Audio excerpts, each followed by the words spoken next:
नमस्कार।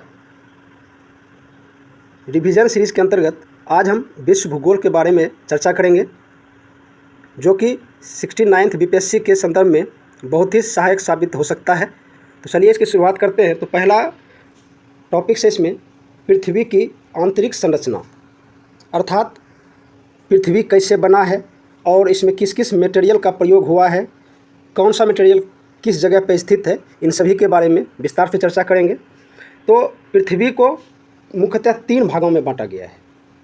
पहला है भूपर्पटी या क्रस्ट, दूसरा मेंटल, तीसरा कोर। यहाँ पे देख पा रहे होंगे, यहाँ पे क्रस्ट है, यहाँ मेंटल और यहाँ पे कोर। तो अब इसके बारे में थोड़ा सा डीपली अध्ययन कर लेते हैं। पहला है भूपर्पटी या क्रस्ट, इसको हम लोग लिथोस्फीयर भी बोलते हैं। इसमें ऑक्सीजन की मात्रा 46%, सिलिकॉन की मात्रा 27% और एल्युमिनियम की मात्रा 8% है। क्वेश्चन बहुत बार पूछा गया है कि पृथ्वी के क्रस्ट में किस की मात्रा सर्वाधिक है, तो इसका 46% ऑक्सीजन हो जाएगा।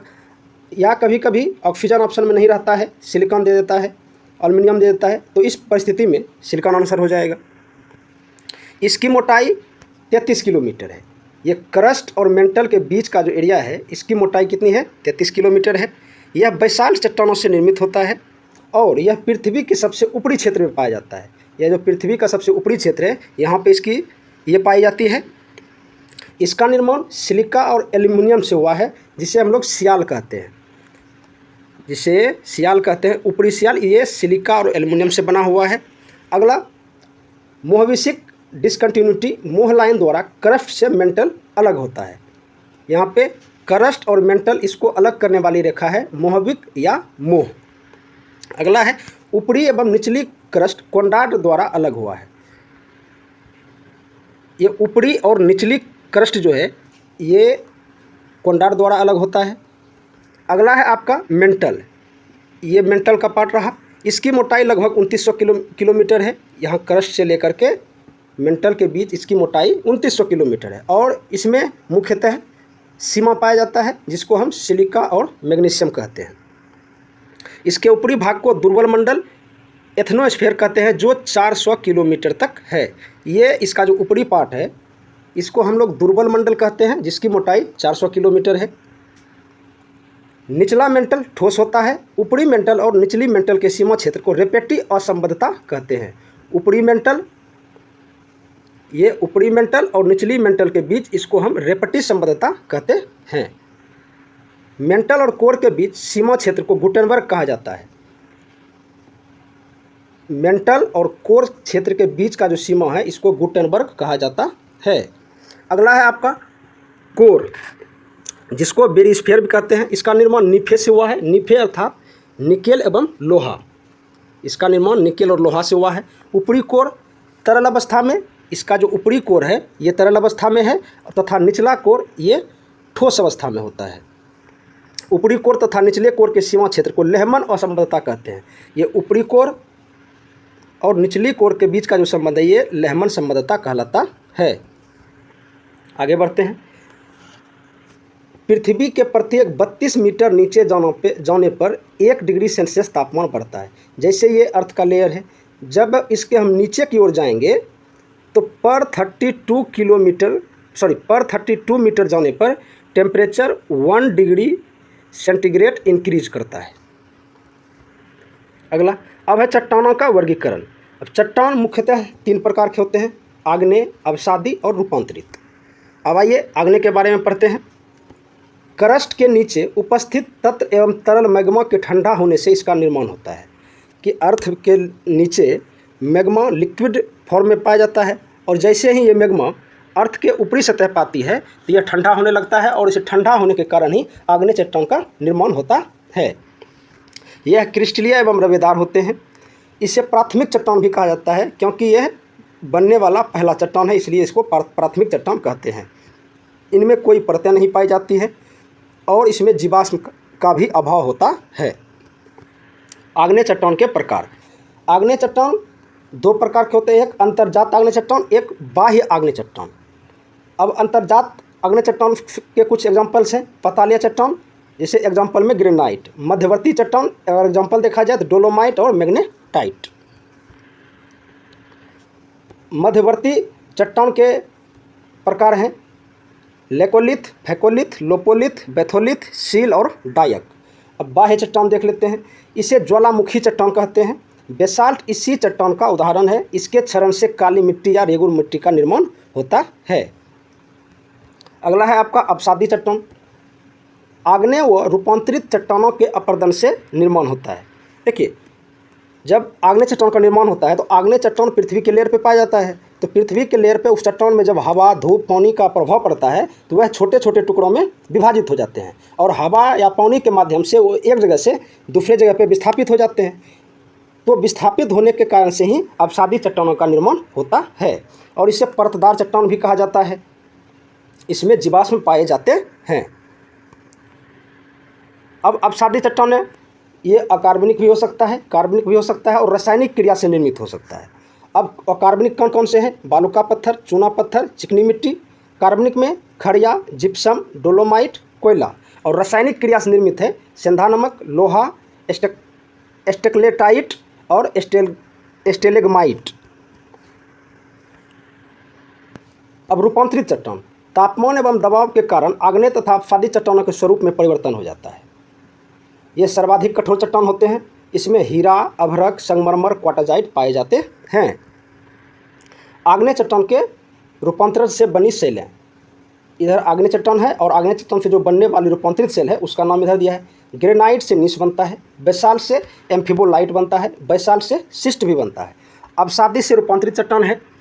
सैल से स्लेट बनता है, चूना पत्थर से संगमरमर, बालुका पत्थर से क्वार्टजाइट, बिटुमिनस कोयला से हीरा तथा ग्रेफाइट। अब रूपांतरित चट्टानों से रूपांतरण है। स्लेट से फाइलाइट बनता है, फाइलाइट से सिस्ट बनता है और ग्रेबो से सर्पेंटाइन बनता है। अगला है आपका प्लेट विवर्तनिकी सिद्धांत, जिसे हम प्लेट टेक्टोनिक थ्योरी कहते हैं। इस सिद्धांत का प्रतिपादन हैरी हेस नामक वैज्ञानिक ने सर्वप्रथम किया था। प्लेट शब्द का सर्वप्रथम टूजो विल्सन ने नाम दिया था।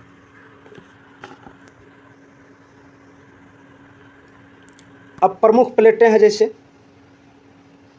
अफ्रीकी प्लेट, उत्तरी अमेरिकी प्लेट, दक्षिणी अमेरिकी plate, Antarctica plate, Indo Australian New Zealand plate, Eurasian plate, प्रशांत महासागर plate.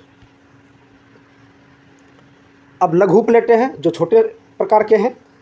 Arabian plate, Bismarck plate, Caribbean plate, Cocos plate, Caroline plate, Juan de Fuca plate, Nazca plate या पूर्वी प्रशांत plate, Philippine plate, Scotia plate, Indian plate, Persian plate, Anatolian plate, China plate और Fiji plate. यहाँ पे सभी plate दिखाए गए। ये नॉर्थ अमेरिकन का प्लेट है, ये साउथ अमेरिकन का प्लेट है, ये नजका प्लेट है, ये कोकोस प्लेट है, ये यूरोपियन प्लेट है, अफ्रीकन प्लेट है, अंटार्कटिका प्लेट है, ये इंडियन प्लेट है, सोमाली प्लेट है, अरेबियन प्लेट है। ये बहुत सारे प्लेटों को दिखाया गया है।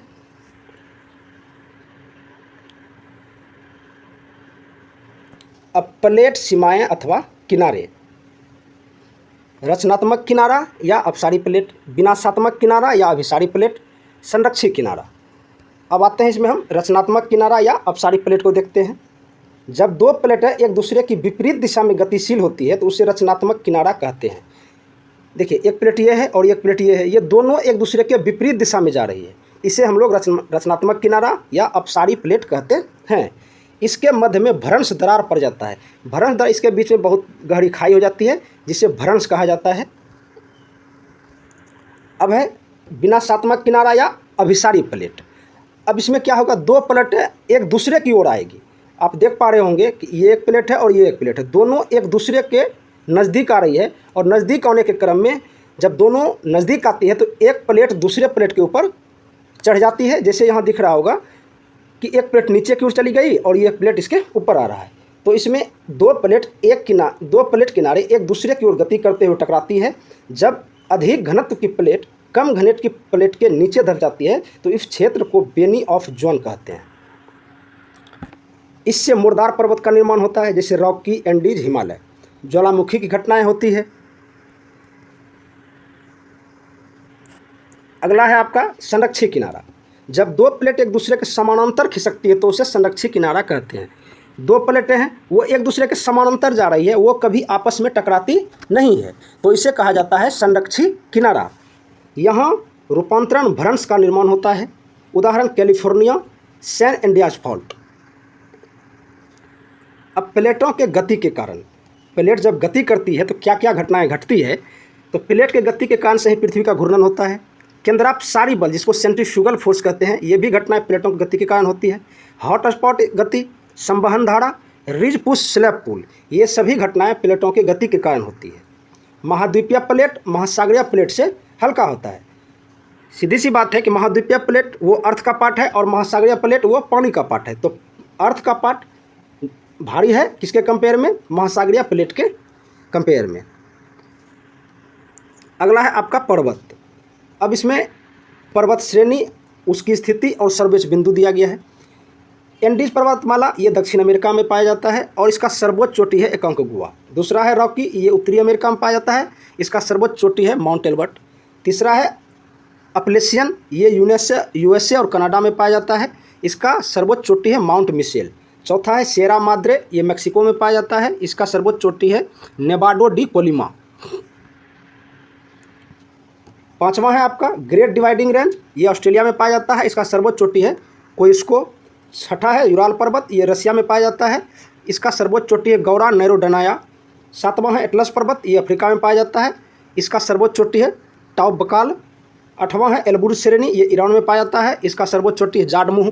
नौवां है काकेशस श्रेणी, ये रसिया में पाया जाता है, इसका सर्वोच्च चोटी है एल्ब्रुस। 10वां अलास्का श्रेणी, ये यूएसए में पाया जाता है, माउंट मैकिनली यहाँ की सर्वोच्च चोटी है। 11वां कास्केड रेंज, ये यूएसए और कनाडा में पाया जाता है, इसका सर्वोच्च चोटी है माउंट रेनियर। 12वां आल्पस, ये यूरोप में पाया जाता है, इसका सर्वोच्च चोटी माउंट ब्लैक है।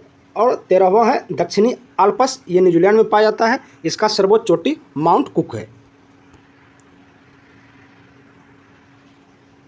अब नोट के रूप में, यूरोप की सर्वोच्च चोटी माउंट एल्ब्रुस है, उत्तरी अमेरिका की सर्वोच्च चोटी माउंट मैकिनले है, दक्षिण अमेरिका की सर्वोच्च चोटी एकोंकागुआ है, अफ्रीका की सर्वोच्च चोटी किलिमंजारो है, ऑस्ट्रेलिया की सर्वोच्च चोटी कोइस्को है।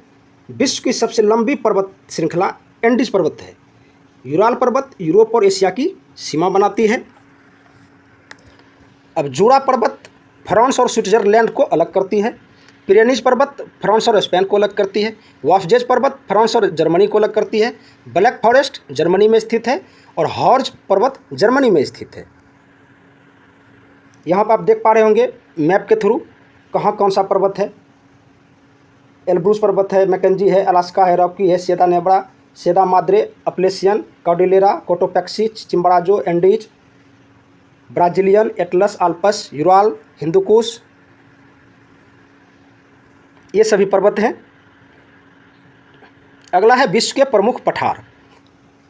अब पठार के नाम और उसकी स्थिति क्या है इसको देख लेते हैं।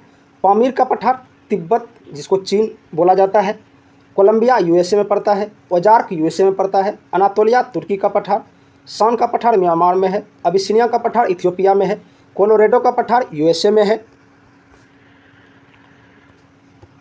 पिडमॉन्ट का पठार यूएसए में है, पेंटागोनिया का पठार अर्जेंटीना में है, कोरात का पठार थाईलैंड में है, मेसेटो का पठार स्पेन में है, चियापास का पठार मैक्सिको में है, ग्रेट बेसिन यूएसए में है, एशिया माइनर तुर्की में है, लॉरेंसिया का पठार कनाडा में है और लोएस का पठार चीन में है, तकलामकन चीन में है। ये तकलामकन बहुत बार बीपीएससी पूछ भी चुका है। अब विश्व के प्रमुख मरुस्थल देख लेते हैं। सहारा डेजर्ट यह विश्व का सबसे बड़ा डेजर्ट है, उत्तरी अफ्रीका। विश्व का बड़ा ये गर्म क्षेत्र का डेजर्ट है। अगर विश्व का सबसे बड़ा ठंडा क्षेत्र का डेजर्ट बोला जाए तो वो अंटार्कटिका होगा। अगला है रब अली खली, ये सऊदी अरब में पाया जाता है। गोबी मंगोलिया और चीन में पाया जाता है। तकलामकन चीन में पाया जाता है। सोनोरन यूएसए में पाया जाता है। कराकुम तुर्कमेनिस्तान में पाया जाता है। थार भारत और पाकिस्तान में पाया जाता है, ये भी गर्म रेगिस्तान है। अटाकामा चिली में पाया जाता है। काजिमकुल उज्बेकिस्तान में पाया जाता है। दस्तेलूट ईरान में पाया जाता है। मेजेब डेजर्ट यूएसए में पाया जाता है। पेंटागोनिया अर्जेंटीना में पाया जाता है। ग्रेट बेसिन यूएसए में पाया जाता है। कालाहारी डेजर्ट बोत्सवाना में पाया जाता है। ईस्टर्न डेजर्ट मिस्र में पाया जाता है। नुबियन डेजर्ट सूडान में पाया जाता है। मैप के थ्रू बहुत सारे डेजर्ट्स को दिखाया गया है। ग्रेट बेसिन, सोनल मोहाबे, मोजोब, सहारा मरुस्थल, Eastern Sahara, Karakum, Gobi, Taklamakan desert, Atacama, Patagonia, Namibia, Kalahari, ये सभी डेजर्ट को दिखाया गया है। अगला है विश्व की प्रमुख जल संधियाँ। जल संधि ऐसा क्षेत्र होता है जहाँ दो क्षेत्रों को एक साथ मिलाया जाता है। अब जैसे है आपका पहला मलक्का, यह अंडमान सागर और चीन सागर को जोड़ती है और यह इंडोनेशिया में स्थित है। पाक जल संधि मन्नार की खाड़ी और हिंद महासागर को जोड़ती है, यह भारत और श्रीलंका की स्थिति है। सुंडा, यह जावा सागर और हिंद महासागर को जोड़ती है, यह इंडोनेशिया में है। युकाटन जल संधि मेक्सिको की खाड़ी और कैरेबियन सागर में है, यह मेक्सिको और क्यूबा में स्थित है। ओरंट जल संधि एड्रियाटिक और आयोनियन सागर को जोड़ती है, ये इटली में स्थित है। वावल मंडेब, यह लाल सागर और अदन की खाड़ी को जोड़ती है, यह यमन और जिबूती में स्थित है। नॉर्थ चैनल आयरिश और अटलांटिक सागर को जोड़ती है, यह आयरलैंड और इंग्लैंड में है। इंग्लिश चैनल ब्रिटेन और फ्रांस को जोड़ती है। जिब्राल्टर जल संधि भूमध्य सागर और अटलांटिक सागर को जोड़ती है, यह स्पेन और मोरक्को में स्थित है। टॉरस जल संधि अराफुरा सागर और पापुआ की खाड़ी को जोड़ती है, यह ऑस्ट्रेलिया और पापुआ न्यू गिनी में है। बॉस की जल संधि तस्मान सागर और दक्षिण सागर को जोड़ती है, यह ऑस्ट्रेलिया में स्थित है। बेरिंग जल संधि बेरिंग सागर और चुक्की सागर को जोड़ती है, यह अलास्का और रूस में स्थित है। बॉस्फोरस जल संधि काला सागर और मरमरा सागर को जोड़ती है, यह टर्की में स्थित है। डर्डेनलीज जल संधि यह मरमरा सागर और एजियन सागर को जोड़ती है, यह टर्की में स्थित है। डेविस जल संधि बैफिन की खाड़ी और अटलांटिक महासागर को जोड़ती है, यह ग्रीनलैंड और कनाडा में स्थित है। डेनमार्क की जल संधि यह उत्तरी अटलांटिक और आर्कटिक सागर को जोड़ती है, यह ग्रीनलैंड और आइसलैंड में स्थित है। डोबर की जल संधि इंग्लिश चैनल और उत्तरी सागर को जोड़ती है, यह फ्रांस और इंग्लैंड में स्थित है। फ्लोरिडा जल संधि मेक्सिको की खाड़ी और अटलांटिक महासागर में स्थित है, यह यूएसए और क्यूबा में स्थित है। हर्मुज जल संधि फारस की खाड़ी और ओमान की खाड़ी को जोड़ती है, यह ओमान ईरान में स्थित है। अगला है आपका हडसन जल संधि हडसन की खाड़ी और अटलांटिक महासागर को जोड़ती है, यह कनाडा में स्थित है। मैगेलन जल संधि प्रशांत महासागर और दक्षिणी अटलांटिक महासागर को जोड़ती है, यह चिली में स्थित है। मक्का सागर यह जावा सागर और सेलिबीज सागर को जोड़ती है, यह इंडोनेशिया में स्थित है। सुगारू जल संधि जापान सागर और प्रशांत महासागर को जोड़ती है, यह जापान के होक्काइडो और होन्शु द्वीप पर स्थित है। लुजान जल संधि फिलीपींस सागर और दक्षिणी चीन सागर में है, यह ताइवान और जापान के बीच है। पनामा नहर प्रशांत महासागर और अटलांटिक महासागर को जोड़ती है। सुएज नहर भूमध्य सागर और लाल सागर को जोड़ती है। कुक जल संधि दक्षिणी प्रशांत महासागर में है, यह न्यूजीलैंड में स्थित है। फार्मोसा जल संधि दक्षिण चीन सागर और पूर्वी चीन सागर को जोड़ती है, यह चीन और ताइवान के बीच स्थित है। अगला है आपका, यहाँ पर आप देख पा रहे होंगे बहुत सारी जल संधियों का नाम दिया हुआ है। बेरिंग जल संधि, डेविस जल संधि, हडसन जल संधि, फ्लोरिडा जल संधि, युकाटन जल संधि, यहाँ डेनमार्क जल संधि, Dover, Gibraltar, Dardanelles, Bosphorus, Hormuz, Bab el Mandeb, Mozambique channel, Malacca, Palk, Sunda, Tsushima, Tsugaru, Luzon, मक्का सागर, टॉरस, हुंडास, कुक, बॉस, ये सभी जल संधि है। अगला है आपका विश्व की प्रमुख नदियाँ। अब कौन सी नदियाँ कहाँ स्थित है और कहाँ से उसका उद्गम होता है और किस सागर या कहाँ पे वो गिरती है, इसके बारे में देखते हैं। अब पहला है आपका नील नदी। नील नदी यह अफ्रीका में स्थित है और इसका उद्गम स्थल विक्टोरिया झील है और यह भूमध्य सागर में गिरती है। अमेजन नदी ब्राज़ील में स्थित है, यह एंडीज पर्वत से निकलती है, अटलांटिक महासागर में अपना पानी गिराती है। बोल्गा नदी यह रूस में है, यह बोल्गाई पर्वत से निकलती है और कैस्पियन सागर में गिरती है। राइन नदी यह जर्मनी में स्थित है, यह आल्प्स श्रेणी से निकलती है और उत्तरी सागर में अपना जल गिराती है। डेन्यूब नदी जर्मनी में स्थित है और यह ब्लैक फॉरेस्ट से निकलती है और काला सागर में यह अपना जल गिराती है। सीन नदी फ्रांस में है और इंग्लिश चैनल में अपना जल गिराती है। अगला है टाइबर नदी, यह इटली में है और एपेनाइज पर्वत से निकलती है और टायरिनियन सागर में अपना जल गिराती है।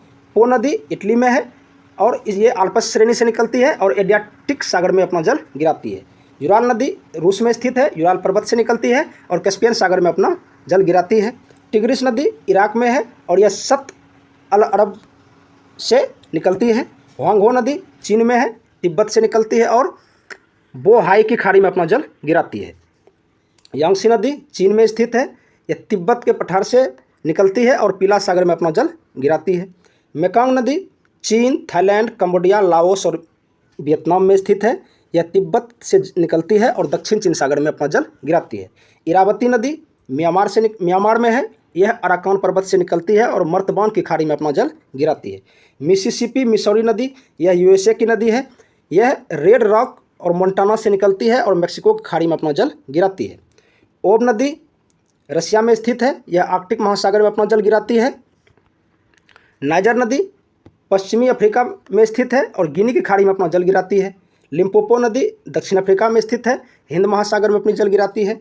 निपर नदी रूस, यूक्रेन और बेलारूस में स्थित है, यह काला सागर में अपना जल गिराती है। सेंट लॉरेंस नदी कनाडा में स्थित है, ओंटारियो झील से इसका उद्गम होता है और सेंट लॉरेंस की खाड़ी में अपना जल प्रवाहित करती है। रियो ग्रांडे नदी यूएसए में स्थित है, सान जुआन पर्वत से इसका उद्गम होता है और मेक्सिको की खाड़ी में अपना जल गिराती है। डॉन नदी रशिया में स्थित है और यह अजोब सागर में अपना जल गिराती है। मैकेंजी नदी कनाडा की सबसे लंबी नदी है। महाबली नदी श्रीलंका में स्थित है और मानस नदी भूटान में स्थित है।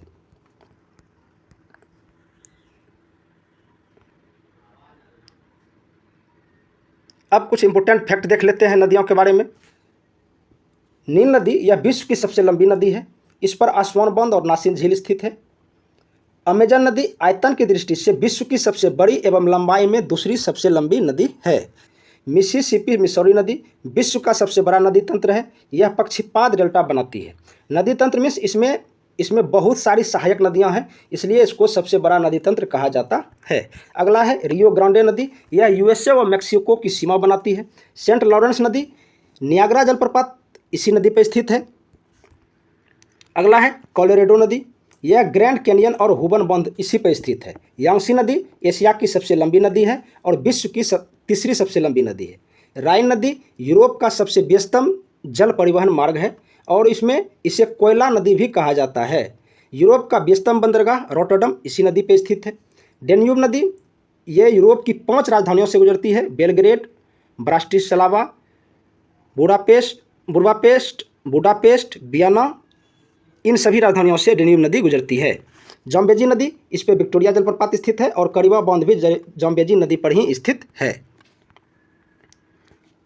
वोल्गा नदी यूरोप की सबसे लंबी नदी है। आमूर नदी चीन और रूस की सीमा बनाती है। कांगो नदी विषुवत रेखा को 2 बार काटती है। लिम्पोपो नदी मकर रेखा को 2 बार काटती है। अगला है आपका विश्व के प्रमुख झीलें और उसकी स्थिति देखते हैं। कैस्पियन सागर यह खारे पानी की विश्व के सबसे बड़ी सागर है। उत्तरी भाग में यूराल और वोल्गा नदी में गिरती है। दक्षिणी भाग में कराबुगास की खाड़ी है। इसकी स्थिति कजाकिस्तान, रूस, तुर्कमेनिस्तान, अजरबैजान और ईरान में स्थित है। ये वान झील यह तुर्की में स्थित है और विश्व की सर्वाधिक लवणता वाली झील है। इसके बाद मृत सागर और ग्रेट सॉल्ट का स्थान आता है। निकारागुआ झील यह सैन जुआन नदी है और यह मध्य अमेरिका में पाया जाता है। सुपीरियर झील विश्व के सबसे बड़ी मीठे पानी की झील है, यह कनाडा और यूएसए में पाया जाता है। बैकाल झील यह रूस में पाया जाता है, यह विश्व की सबसे गहरी झील है। ओजेस डेल सलाडो झील विश्व की सबसे ऊंची झील है, यह अर्जेंटीना और चिली में स्थित है। टिटिकाका झील विश्व की सबसे ऊंची नौगम्य झील है, मतलब नौका चलाने वाला सबसे ऊंचा झील टिटिकाका झील है, यह पेरू और बोलिविया की सीमा पे है। Great Bear, Great Slave, Athabasca, Reindeer, Winnipeg ये सभी कनाडा में पड़ता है। ग्रेट सॉल्ट मिशिगन यह यूएसए में पड़ता है। ह्यूरॉन, ईरी, ओंटारियो यह यूएसए और कनाडा में पड़ता है। विक्टोरिया झील यह नील नदी से निकलती है, जहाँ से नील नदी निकलती है यह युगांडा, केनिया और तंजानिया में स्थित है। लडोगा झील यूरोप की सबसे बड़ी झील है। ओनेगा झील रूस में स्थित है। बाल्खफ झील कजाकिस्तान में स्थित है। आयर झील ऑस्ट्रेलिया में स्थित है। लेपनोर झील चीन में स्थित है। टंगानिका झील विश्व की सबसे लंबी झील है, यह तंजानिया, कांगो, जाम्बिया, बुरुंडी, लोकतांत्रिक गणराज्य से होकर गुजरती है। न्यास या मलावी झील यह मलावी, मोजाम्बिक और तंजानिया में स्थित है और ताना झील इथियोपिया में स्थित है। तो आज का वीडियो इसी जगह समाप्त करते हैं, क्योंकि वीडियो ज़्यादा लंबा हो जाएगा। इसका दूसरा पार्ट जल्द ही अपलोड कर दिया जाएगा। मिलते हैं अगले वीडियो के साथ, तब तक के लिए आप लोगों का बहुत बहुत धन्यवाद।